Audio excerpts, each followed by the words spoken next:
കേന്ദ്ര ധനമന്ത്രി നിർമ്മല സീതാരാമൻ ഒരിക്കൽ കൂടി ബജറ്റ് അവതരിപ്പിക്കുമ്പോൾ ഏറ്റവും പ്രധാന ശ്രദ്ധയാകുക ധനക്കമ്മിയുമായി ബന്ധപ്പെട്ട മുൻ നിലപാട് തിരുത്തുമോ എന്നാണ്.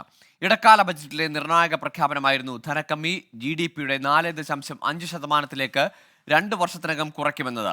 പുതിയ രാഷ്ട്രീയ സാഹചര്യത്തിൽ ഈ നിലപാട് ആവർത്തിക്കാൻ നിർമ്മല സീതാരാമന് മുന്നിൽ ഏറെ വെല്ലുവിളികളാണുള്ളത്.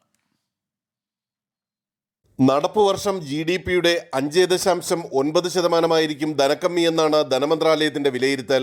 ഇടക്കാല ബഡ്ജറ്റിൽ അത് 5.8% പുനർനിർവചിച്ചു. 2024-25 പ്രതീക്ഷിക്കുന്നത് 5.1%. 5.3% ആദ്യ നിഗമനം. 2025-26 ഇതിനെ 4.5% താഴ്ത്താനാകുമെന്ന് നിർമ്മല സീതാരാമൻ കരുതുന്നു.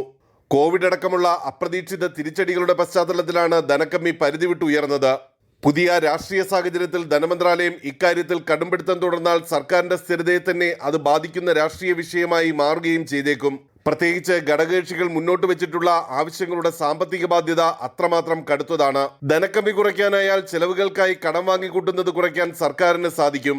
2024-25 പൊതുവിപണിയിൽ നിന്ന് വാങ്ങുന്ന കടം നടപ്പ് വർഷത്തേക്കാൾ കുറവായിരിക്കുമെന്ന് ഇടക്കാല ബഡ്ജറ്റിൽ നിർമ്മല സീതാരാമൻ വ്യക്തമാക്കിയിരുന്നു. 11.75 ലക്ഷം കോടി രൂപയാണ് അടുത്ത വർഷം വായ്പയെടുക്കുക.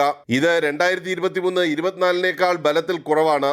പൊതുവിപണിയിൽ നിന്ന് കടമെടുക്കുന്നത് കുറയ്ക്കുമെന്ന നിർമ്മല സീതാരാമന്റെ പ്രഖ്യാപനത്തെ തുടർന്ന് സർക്കാരിന്റെ 10 വർഷ കടപ്പത്രങ്ങളുടെ ആദായ നിരക്ക് 7.13% നിന്ന് 7.06% താഴ്ന്നിരുന്നു. ധനക്കമ്മിയും കടം വാങ്ങലും കുറയുമ്പോൾ പൊതുവിപണിയിലേക്കുള്ള പണമൊഴുക്ക് കുറയും.